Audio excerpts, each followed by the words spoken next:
Welcome, everybody. I'm calling to order the January Capital Program Committee meeting. Members of the public here to provide comments. Who will speak to that? Who's moderating? Oh, Yes. Good afternoon, Mr. Chairman. sir. We have 7 members of the public registered to speak today, 5 in person and 2 virtual. As a reminder that we ask all speakers to adhere to the MTA's rules of conduct and decorum. We would also like to remind the public speakers that in the interest of time and fairness to all, we limit everyone to 2 minutes. Please be aware that there will be a warning beep reminding you that you have 30 seconds to conclude your remarks. Our first speaker is Omar Vera, followed by Jason Anthony. Good morning, MTA CPOC committee. Welcome to the January edition of your meeting. First of all, Happy New Year. Second, I noticed congestion pricing is finally here and it's working quite well, as you can see. Like I said earlier in the transit, I'm hoping that maybe one day we can have congestion pricing extended to downtown Brooklyn, as that area is pretty busy. And also, like I said, keep up the good work. We also need the Interborough Express and other projects, including future CBTC implemented on other routes in waiting. We need a fully modernized subway system, and for eventually, we also need cellular and signals on all tunnels by the 2030s. That's what we're looking for. That said, have a great day and see you around. Thank you. Our next speaker is Jason Anthony, followed by Kara Girl. Good morning, Jano, Jamie. Thank you, Mark, for the introduction. Jason Anthony, the transit guru, has reborn for 2025. I'll say, Jamie, Jano, you guys have done a wonderful job in 2024. Opening more elevators that people have expected. I'm very proud to be part of the MTA family. And having congestion pricing up and running is very surprising. And finding out that cities like Chicago and Boston are considering having congestion pricing in their cities is something that New York is making a trend. So we are making a trend. And 2025 started with the right foot with 2 elevators being opened. One along my favorite subway line, the 6, and the other that was opened this past Friday at Woodhaven Boulevard in Queens.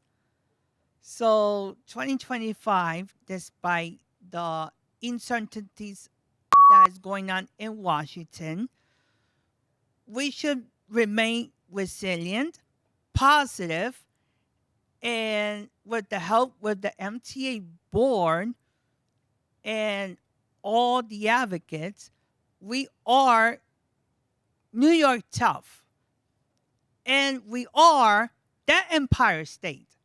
So that's all I have to say for this month. Thank you very much. Our next speaker is Kara Girl, followed by Christopher Greif.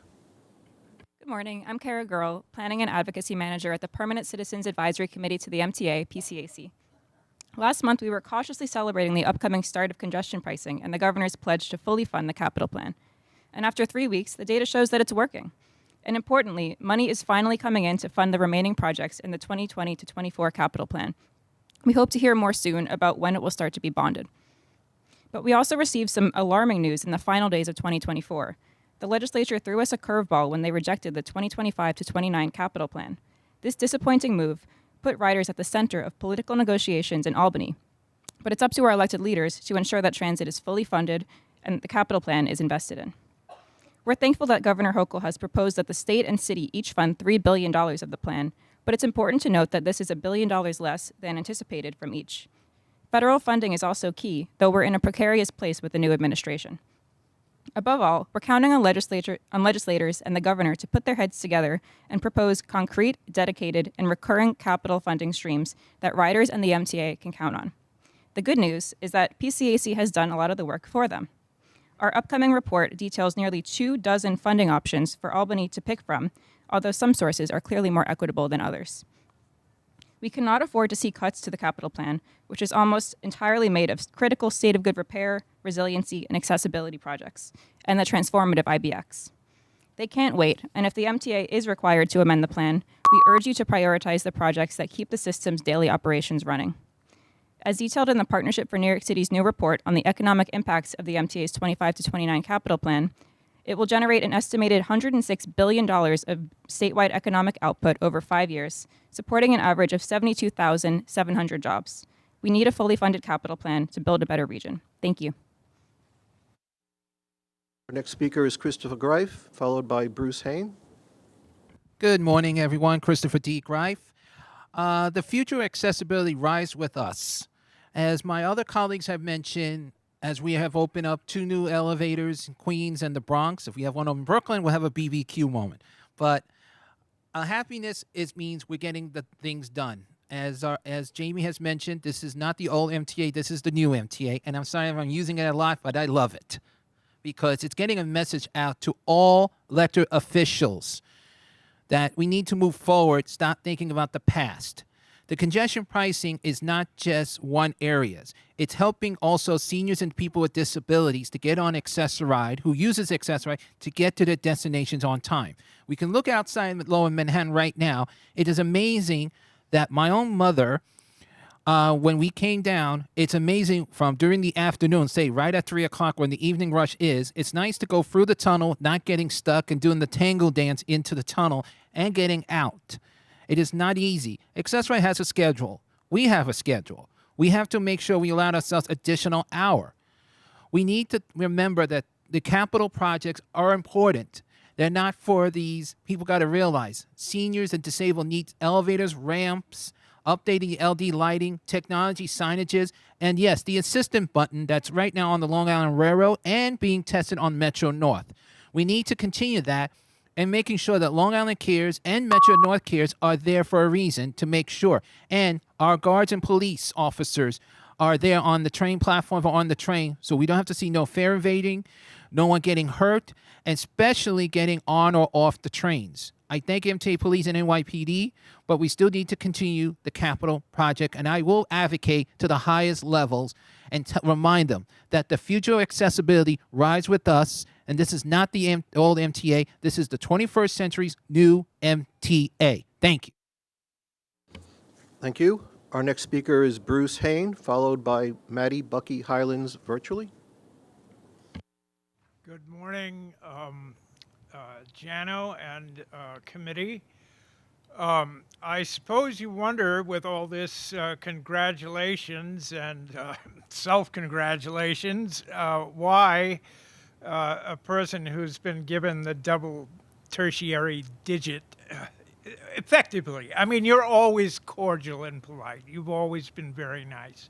And the trouble is that I just can't agree with this. You know, you have to concentrate on the things, you have to have priorities, and your priorities should be on the properties that you already have.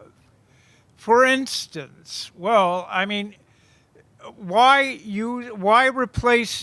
not replace or build a new line with a fixed span next to that 130-year-old bridge there, instead of interrupting service?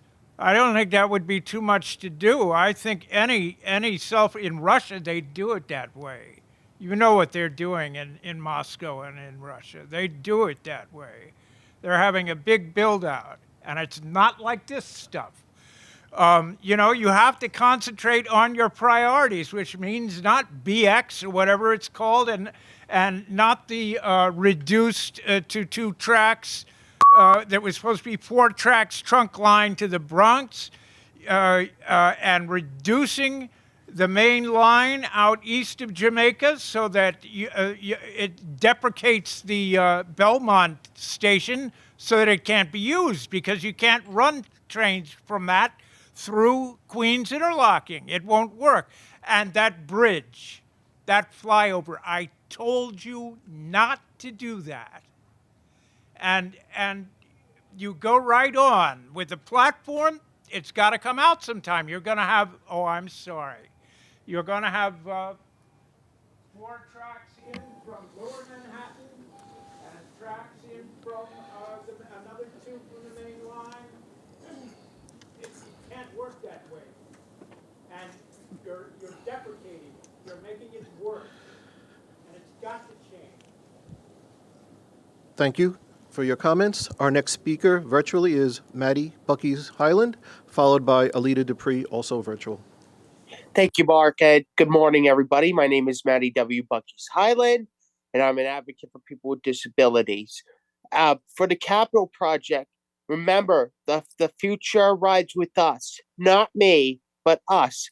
This isn't the leadership under then MTA Chairman Bob Kiley, but rather under Jan O'Lieber, who's for that matter. Accessibility, in my view, is a right. But I am disappointed in the legislature for not rejecting the capital plan, though, and to Majority Leader Stuart Cousins and to Speaker Hasty by not accepting the plan.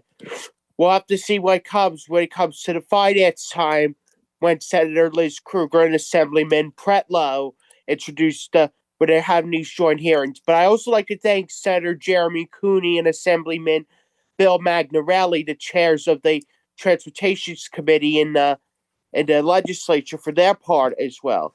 And last Thursday I attended an accessibility which is hosted by the Trans Riders Council's own Chris Greif and Jason Anthony, and I learned a lot about stuff. I can see them becoming future MTA board members. So with that note, this is the 21st century, and once again, everybody, the future rides with us, not me. So God bless you all. Thank you very much. Thank you. And our last speaker is Alita Dupree, virtually. Thank you. Good morning, Chair Jana Lieber and members. Alita Dupree, for the record, she and her with Team Folds. I got my clock here. Thank you. In the report, a lot of interesting things. The work at Rockaway is absolutely essential. I used to take that line out to Rockaway's playland, and with all of the freeze and thaw and the humidity and salt in the air, it's time. And I know it's not going to be easy, but we'll have a much better Rockaway experience once it's done, and I hope to use it. And other mentions of work on a new bus depot and a bus radio system. Radios are important. Have to be able to talk to each other. So I'm looking for that. These are the things that we don't often hear about, but thank you for bringing that up. And I have some Grand Central train shed for you. Have to keep working on that. I talk about it a lot because I use Grand Central Terminal a lot when I'm in New York, and it's very important. I take it very seriously and enjoy it. Capital involves lots of things. And thank you for the congestion pricing. I've been meaning to come to New York, and it's very cold, and I might come anyway. And I look forward to experiencing the congestion pricing, not just by using the buses and the subway, but I plan to get a ride share, and I'll pay the $1.50 fee. And I can share about that in meetings around the country, paying into the system. But how do we go forward with all this? This is essential work. Both the construction of new projects and the rehabilitation of existing projects, Omni and CBTC and all kinds of other things. It's all the sum of the parts that come together in the whole. These things help uphold the idea that the MTA is legendary and stately, and I thank you. Thank you. Mr. Chairman, that concludes our public comments. Thank you. Thank you to all the public commenters, especially those who said nice things about us. But I do want to acknowledge that we do these public comment sessions a lot, and I just want to acknowledge there are a lot of people who spoke today who are, I wouldn't call frequent flyers, but regular participants, and we appreciate the commitment that you all have showed to making the MTA better over time, and you are part of the family, as somebody did say, so thank you. Mr. Torres Springer, are there, well, I'm saying copies of minutes first. Copies of the December committee minutes have been distributed and are available on the website. Does anybody have any changes or corrections? Mr. Albert being absent, I see none. The minutes are approved in his absence. Mr. Torres Springer, changes to the work plan? No, Chair, no changes. Okay. Please go ahead with your report. Thank you very much, Chair. Members of the committee, glad to be here reporting on a lot of essential work, particularly state of good repair work this month. Agency President's prerogative, I'm going to steal a little thunder from our business unit report to just start by showing this astounding picture of what's known as the Hamels Y, which brings service onto the Rockaway Peninsula on the A train. You know, I know the chair was out there this morning, you know, particularly taking a look at how we're maintaining service during this, what was a required 17-month outage for service onto the peninsula. But we are taking very seriously that schedule and our obligation to return service at the 17 week. I'm sorry, did I say 17? I'm sorry, 17 weeks. So, and despite the slip up, we're taking it very seriously, getting this back in 17 weeks. And you can see, you know, here is the viaduct that service runs over that by the end of the weekend is basically almost entirely demolished. Peter will show you some more pictures, but we've gone in there and despite the very cold weather are getting the work done on schedule, ahead of schedule, rebuilding the Hamels Y and the South Channel Bridge, the swing bridge that is often the cause of a delay in service to deal with these long-term resiliency issues that we have in providing that service in the long term. And we're very pleased with how construction's been proceeding. More on that to come. Some events of the last month. Before the end of last year, but after our last board meeting, we were able to successfully open this major ADA accessibility project at 68th Street, Hunter College. This, as we noted on that day, is very significant. It is the 100th out of 100 stations that the MTA originally committed to making ADA accessible after the passage of the Americans with Disabilities Act. And it was number 100 because, frankly, prior generations of the MTA couldn't figure out how to make such a complex station ADA accessible. We did it, and I have more news for you today because we really want to be held accountable for budget and schedule at C&D. We saved more than $30 million on this project. We saved $10 million from design changes that were made possible by the design build contract. Basically, we avoided relocation of a water main, working with our partners at the city to figure out how to continue to provide water service on the Upper East Side without fully relocating the main. And then we saved $21 million through effective project management that gave back allocated funds during construction that can be used for other improvements in the capital program. So $30 million savings on 68th Street, Hunter College.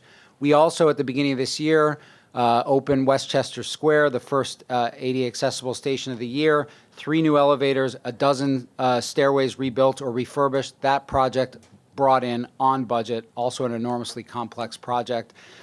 And then last week we opened Woodhaven Boulevard on the J and the Z.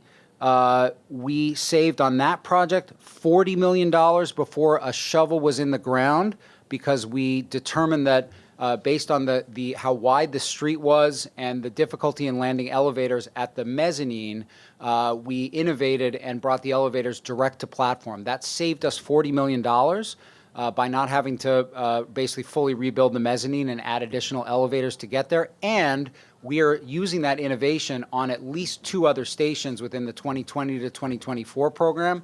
And we've tasked our stations business unit with looking for as many direct-to-platform elevator opportunities as possible in the more than 60 ADA accessible stations that we'll have in the 25 to 29 plan. It's an easier path of travel for our riders. and it saves us money and it saves us time getting stations done. So $40 million before a shovel was in the ground, and then $8 million additionally saved during construction. A little more news as we wrap this up, both Westchester Square and Woodhaven are the last two stations in our ADA Package 2, our design build second package of the program. With the completion of Woodhaven, we are now substantially complete or nearing substantial completion on ADA Package 2. Looking overall, we saved at least $33 million during construction on that package through quality project management and coordination. Again, tens of millions of dollars being returned to the capital program to provide additional benefits to our riders based on the way that we're approaching construction. C&D continues to manage the adoption of new fare technology, like a mega project, as we've been tasked with doing. We've made major strides establishing system monitoring and redundancy for the Omni program as we continue to hold our contractor, Cubic, to account for getting this work done. And we're delivering on critical milestones on time to finish the project as planned. Just on Friday, we mailed out the 1 millionth reduced fare Omni card, with the remaining 500,000 expected to be mailed out within the next 2 weeks. This got done very rapidly over the next couple of months. And just to, to be clear with the committee, what we're trying to do, we're approaching the point where every fare class and group will be able to use Omni seamlessly, with more big milestones coming up in the next few months on fares, on paratransit. We recently finished an agreement with Nice Bus in Nassau County that should have them up and running on Omni this year. Of course, we got students done last fall, and we've got more card vending machines rolled out across the system, and that's getting done. We got to get them working 100% reliably, which is something we're very much collaborating with New York City Transit on and holding Cubic accountable for. But as all that work gets done, all of our ridership groups are going to be able to use Omni in a seamless way. And it's a much more user-friendly form of fare payment. It's going to be available for everyone, save time and money for everyone as we get this completed this year. I also want to mention that this month, C&D rolled out a This Week in Construction newsletter as a bookend for the weekender that we normally send out at the beginning of the weekend. We know that weekend service disruptions can really impact our customers, and they want to know that they're getting what they're getting from it in terms of improved service and maintaining reliability and frequency. So we'll send out regular updates showing what progress is being made, often behind the scenes during these disruptions, behind those blue walls. I encourage everyone to sign up at the URL that's listed at the bottom of the slide here to receive that information from us.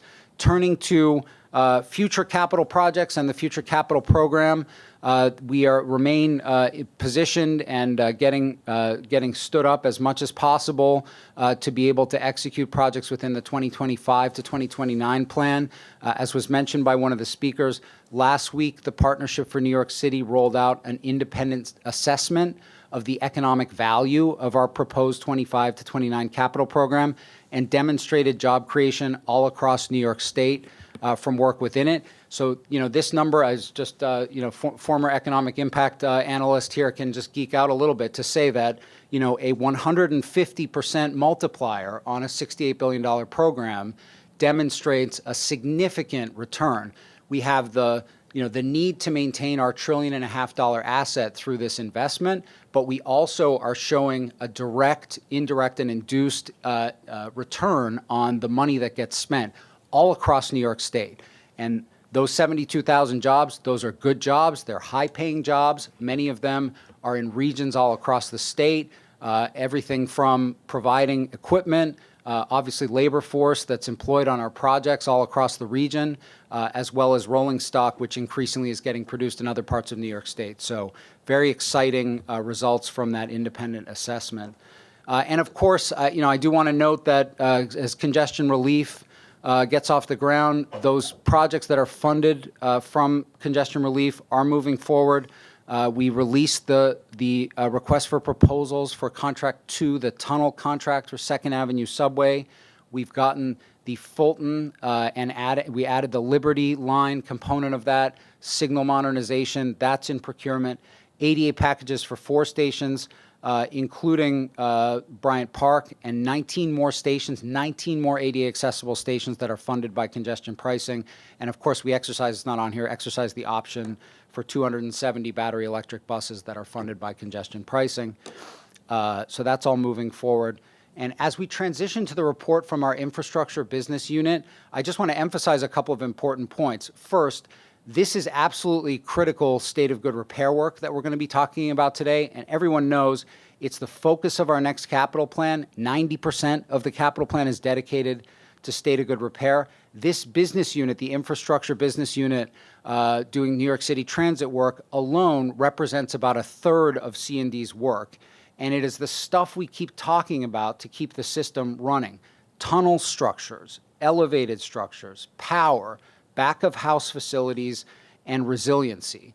You can see a great example of that here, where infrastructure recently was called upon to supply a transformer from another project to the State Street substation, which failed late last year. Rather than continuing to absorb service impacts across our system, from the failure of that substation, we were able to repurpose a transformer from another project that was underway in order to re-energize that substation and continue to provide power.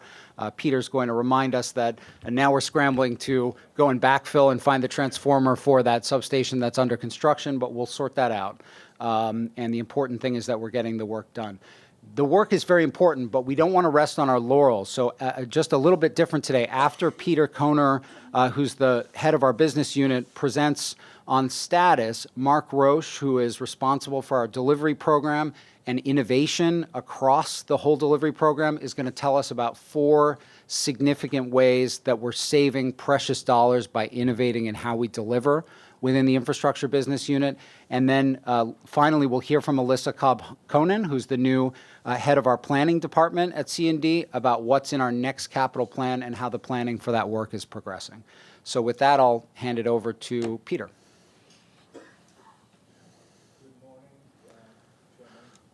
Members of the board, this was a very hard act to follow.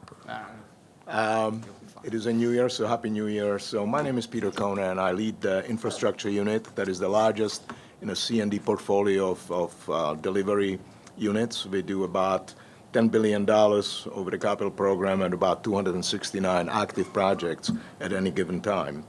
We do the non-sexy stuff. We do all the stuff that is behind the scenes. And we are organized into 4 areas. We call them the program areas: wayside power, facilities, line structures, and Sandy resiliency. We had a robust year last year. We produced $1.72 billion in completions and $1.16 billion in commitments. So 25 should be a good year for us as well. Okay. So in with a new, it's a new year. So Jamaica Bus Depot, it's a 135,000 square feet LEED certified facility that will also have a 34,000 square feet administrative building. The new facility will have a rooftop as well as outdoor parking to house a fleet of 275 plus buses. Moreover, the new facility will provide charging station for 130 plus buses. The project is currently 10 months behind schedule. This due to issues with a temporary parking lot at York College. The project has not accepted this delay, and we're working very diligently to reduce this delay to make sure that we deliver the project, if not on time, with a minimum delay. The forecast DAC for the project is $646 million. It's running through the budget. Peter, let me just jump in, because I know we haven't accepted the delay. The delay is largely because of permitting issues, which became complex. But what we see here in the image, this is the new Jamaica Bus Depot facility. Yep. Actually, the steel has started going up last week. Right. That building is not behind, right? That building will be delivered on time so that we can transition to the new facility on time. At the moment, it's the demolition of the old facility and reconstruction of that component of the site. It's right next door that's running behind. But you're trying to make that up. I just want to make sure that's clear, because in terms of us delivering, a project that we need for service, that's in good shape. Our next project that I want to talk about is something that Jamie already alluded to. We have a bunch of photographs that probably the ones I will show you are not true any longer because the project is really moving very fast. It is a replacement of a Hammerswey viaduct, a 1,400 feet old structure that has been deteriorated through salt and being the corrosive environment near the water. As also mentioned, we are going to be completely refurbishing the South Channel Bridge that has been the bane of the existence for the Rockaway folks because the bridge many times did not either open or close properly. The 17-week shutdown is afoot, and it's going very well at this stage of the game. I feel that we will be able to deliver this project by, as stated, by May 19 or perhaps sooner.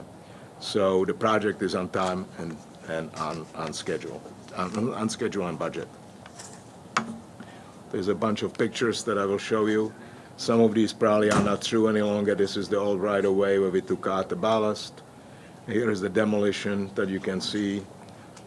We have about 150 people working on site, day and night, 7 days a week. I can confirm that the structure is gone. I saw it this morning. It ain't there no more. So, Thank you. okay. What you see here is the interior, some pictures from the South Channel Bridge drive area. It's a machine room. It is truly in a bad situation, so we are replacing all the drives, we're replacing all the motors, gearboxes, replacing some gears, and above all, new control system that will assure that we can service the train service trains properly without hitches to the bridge.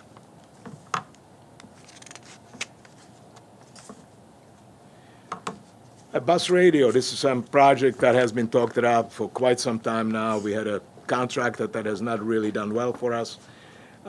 It was a design-build project. However, I'm happy to report that the team delivered this year, end of this year, a project that provides fully functional voice and digital communication, enabling nearly 6,000 buses to communicate seamlessly with the bus command center.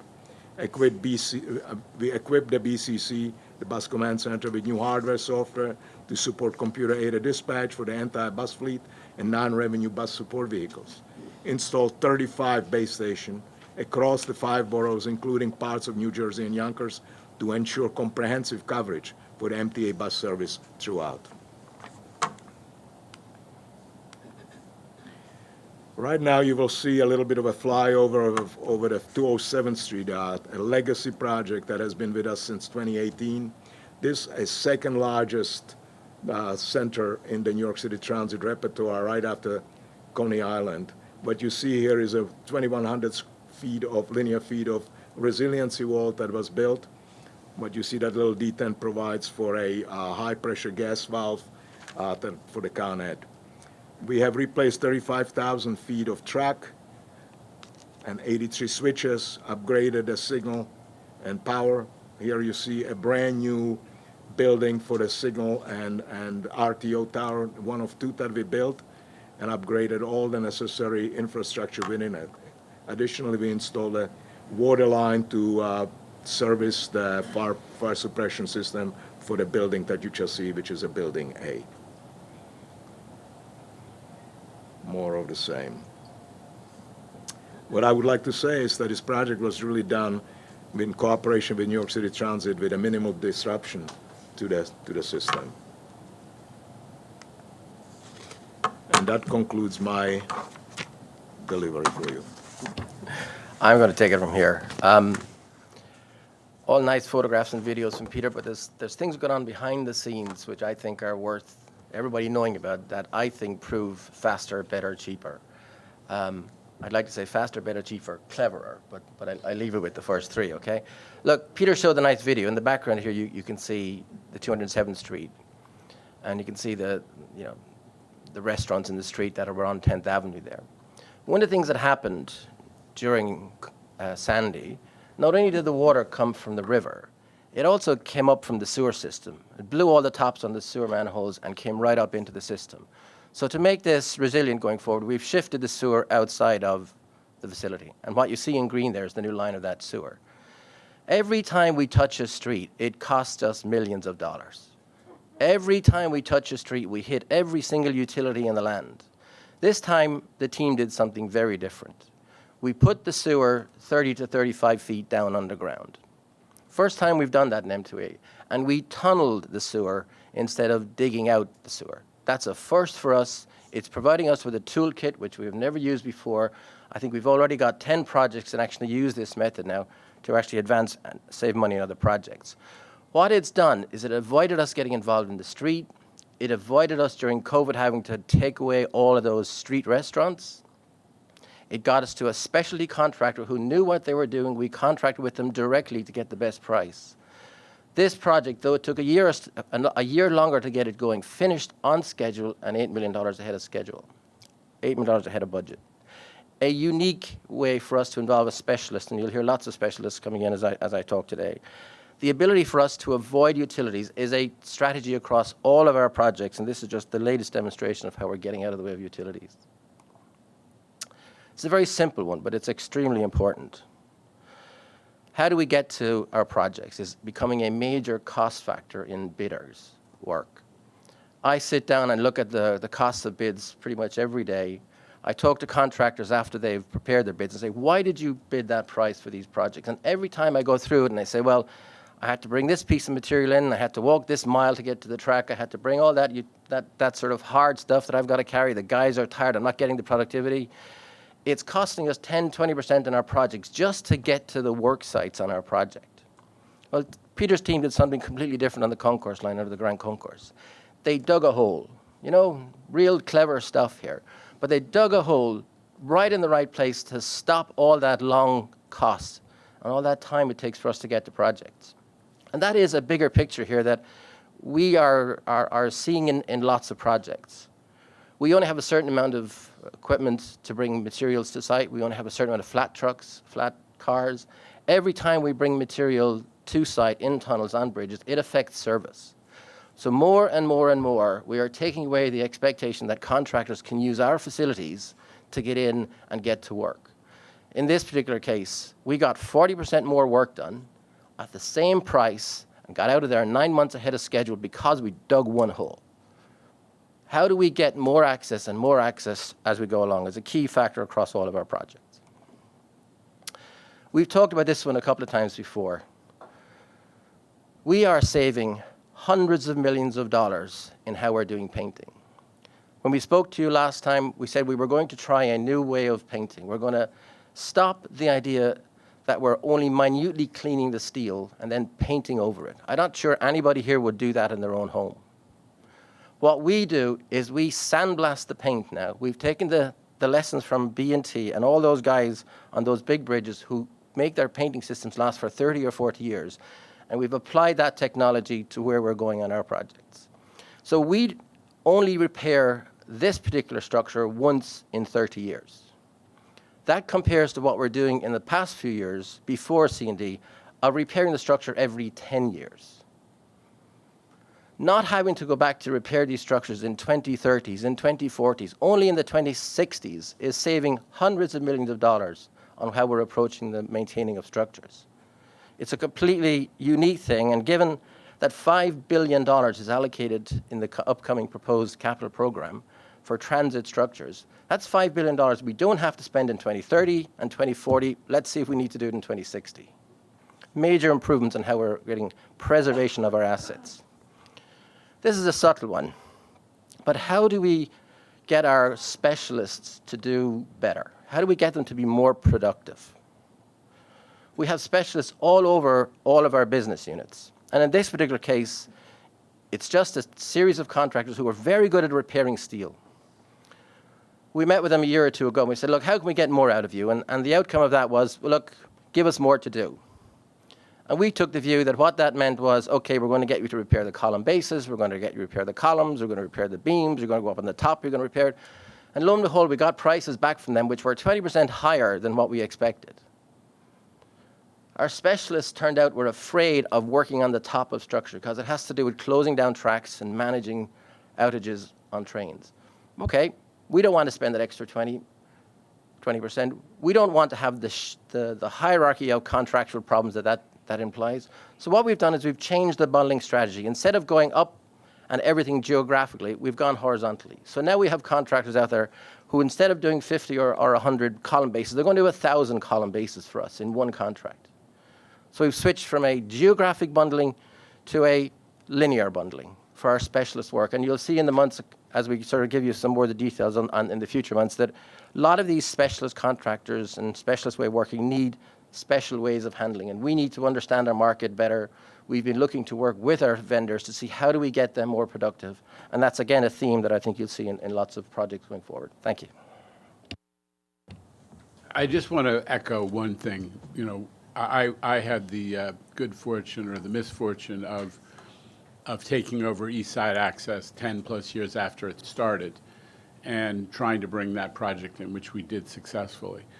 The hugest issue of productivity and cost was the fact that the project had been designed to bring all the manpower, people power, and the materials and the equipment from the Queens end, and that they had to traverse the entire tunnel in many cases, right? Mark knows this. So this idea, I'm not sure it would have been possible in that project because we were trying to protect Gorodnik's beloved Midtown from from the impact. No, I mean, there was a thought that went into making them bring everything in from Queens because you didn't want to disrupt the Manhattan Central Business District, but it was hugely inefficient and costly.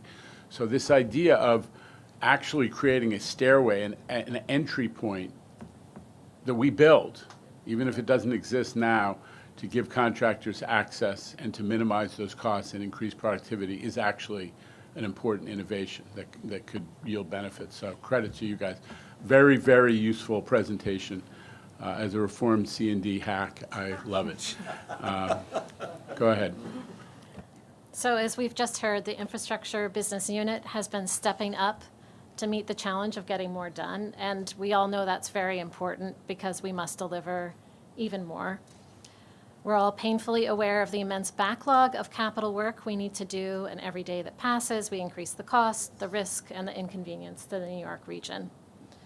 Subway power is a great example of why we need the next capital plan to keep the system running.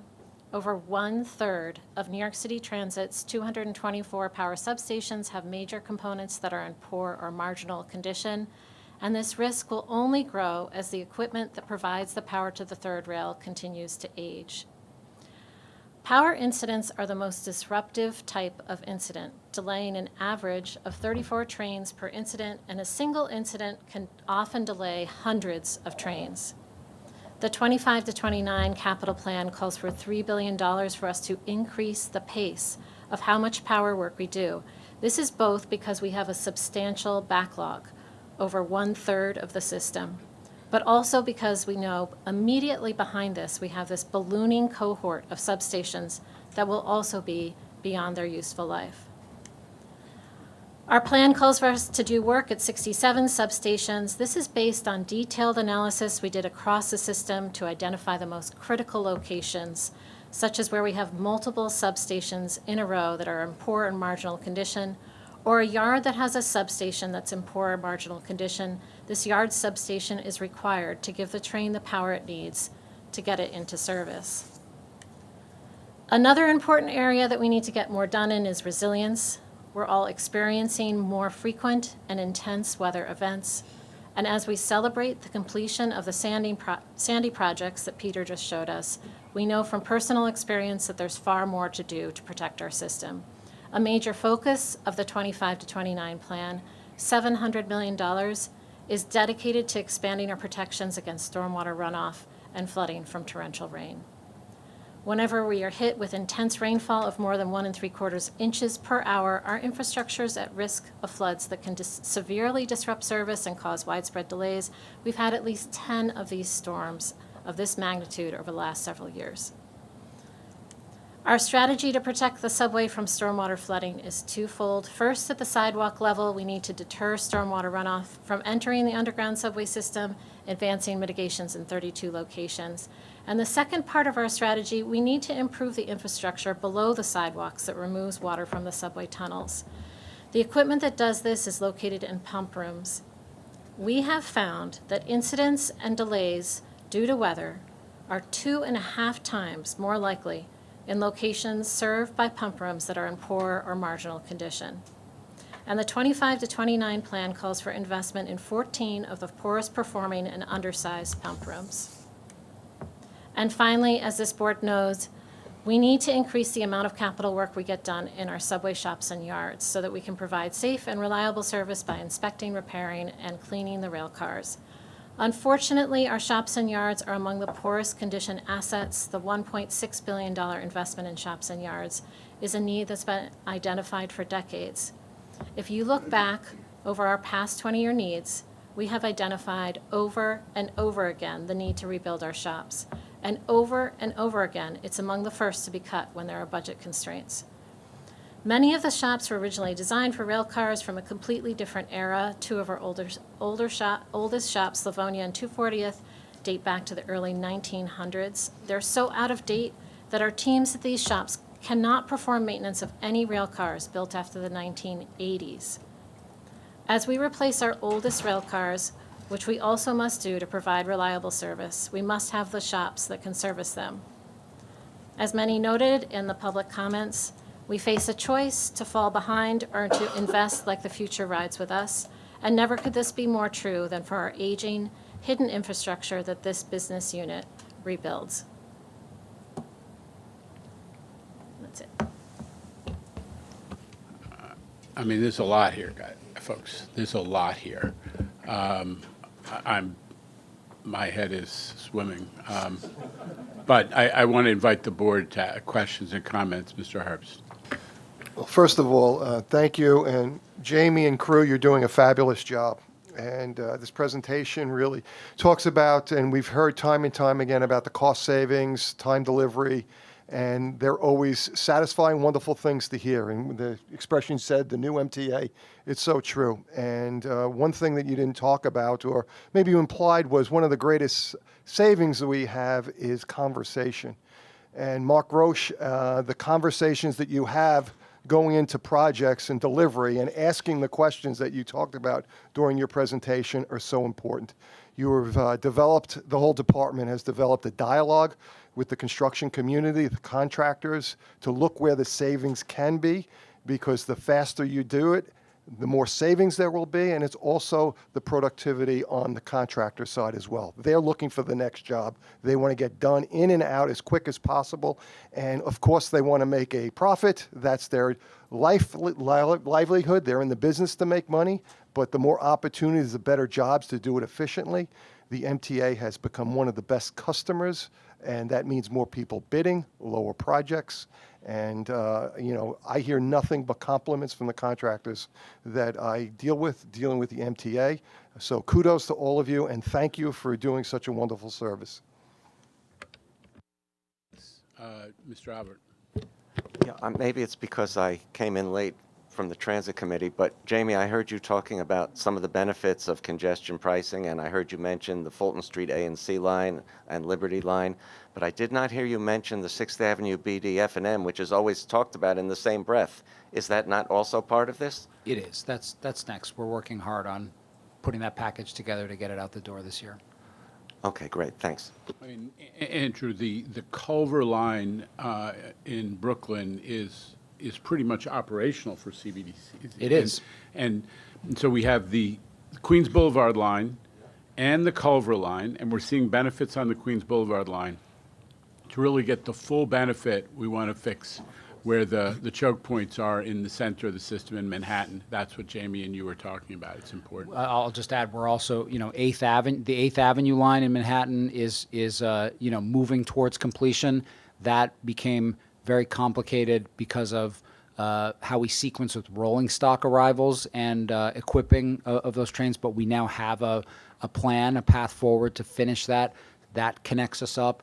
And there's also an important set of connections to the Crosstown line. And just to be, we've had a lot of generations now of CBTC. The Crosstown line is the first real design build. It's what we call CBTC centric, which minimizes the amount of equipment that we're installing along the tracks. And it is going well. It's on time. It's on budget. And we expect that is going to produce a lot of innovation that inspires us. It already has inspired us for how we're approaching the Fulton line and 6th Avenue. Since I'm doing it, I also want to. It was mentioned in the public comments. We found a way to jump in and start pulling cable so we can have cellular service on the crosstown line. We're even further ahead of that now. With the Fulton line, we are integrating that into the contract. So we're expecting contractors to come and bid on the work, and their job is going to be to re-signal the Fulton and Liberty lines for us, and at the same time to install cellular service in that public-private partnership at no cost to the MTA.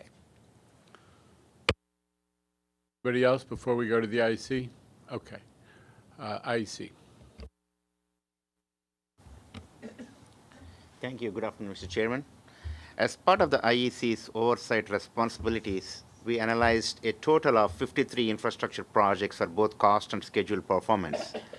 These projects were reported in last quarter's traffic light report, presented at the December CPC meeting, and 3 projects triggered variances.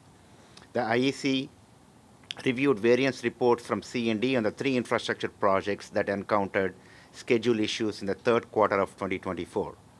The IEC also conducts more detailed project monitoring with our in-depth analysis of the infrastructure projects we are reporting on today and which begin on page 14 of your committee book.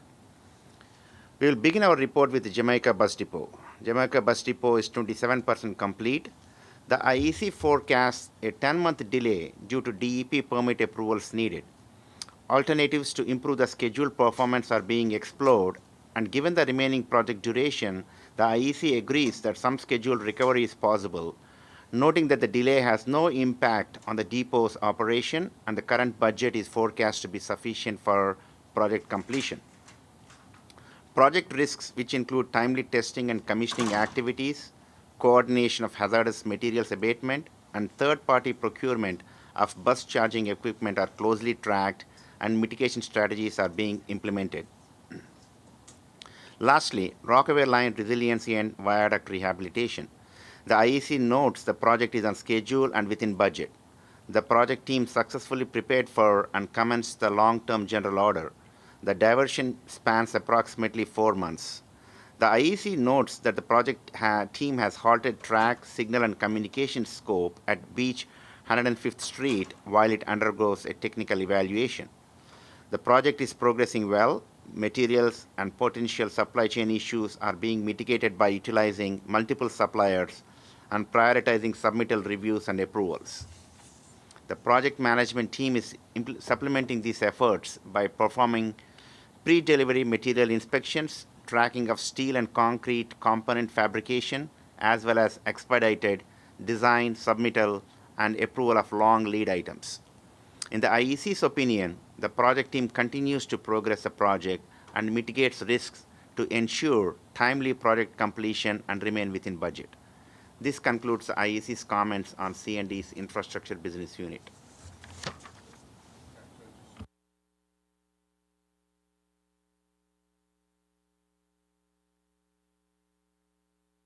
Schedule issues. Is that correct? That's I correct. think that's a solid track record. You're at 5 or 6%. Okay. And are budget issues looked at similarly in the TLR as well? Yes. Okay. And so were there budget issues? No budget issues. No budget issues in any of them? Yeah. Okay. That's what we like to hear. All right. What else for today? Questions or comments? And you said, Please. I'm sorry, General, the Jamaica bus station is what percentage complete? 27? 27. 27, that's what I thought. Okay, thank you. I mean, the issue Jamie highlighted is there's a schedule issue that has to do with the demolition of the existing facility, not with the production and completion of the new facility, mostly because of permitting and real estate issues. So we're going to get through it, but it's not affecting the utility that we're all shooting for, and including the having an fully electrically electric bus supportive bus depot. Mr. Albert. To that end, the new electric bus order that was just completed, they will be delivered, I'm guessing, to the new depot. They must be, because that's where the electric facility is. Bingo. Yeah. Will it be timely for the first batch of the buses? We expect so. We need to manage that delivery as well. There's multiple bus depots that will be initially electrified. I've slightly lost track of the number, but Jamaica Bus Depot is the main first one, and then Gun Hill, and then we're equipping other existing depots, including in Manhattan. So we expect to be able to absorb those. Okay.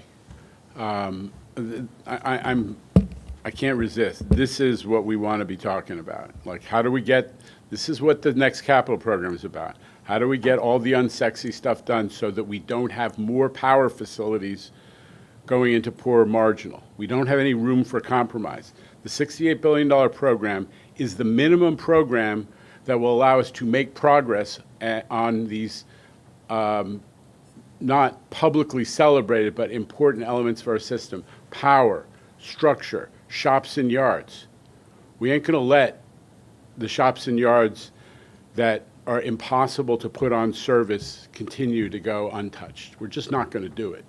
So that's why we ended up with the program that we did. And as the legislature takes it up, it's important that all of us reinforce that this is a program that is the minimum necessary to advance now, the good news is that the legislature, when they did their veto, said it's just about how do we fund. They didn't say, we have a problem with the substance, but we all need to be talking to our various stakeholders and relationships about this is the minimum program necessary to make sure that we don't continue to lose ground, which in turn affects our ability to deliver service, period, end. And the fact that there is so much evidence in this meeting, in just this one meeting, of innovation in how we manage projects and success in saving budget and delivering on schedule and ahead of schedule is exactly what we need to be emphasizing to everybody out there. So huge kudos to Jamie and the whole team, Alyssa, Peter, Mark, for delivering a presentation of this kind that speaks directly to what we need to be conveying. Mr. Albert, again. Not to mention the approximate estimate of how much economic activity that capital plan is going to invest in the state of New York. Yes, you're referring to Ernst & Young, EY as it's called now, delivered that report on the economic impact of the capital program last week, and it's also very encouraging and important. Anybody else before we close? All right. With that, I'll take a motion to adjourn. Thank you, Mr. Herbst. Thank you, Ms. Mahaltzis, for the second. We are in adjournment. Thanks.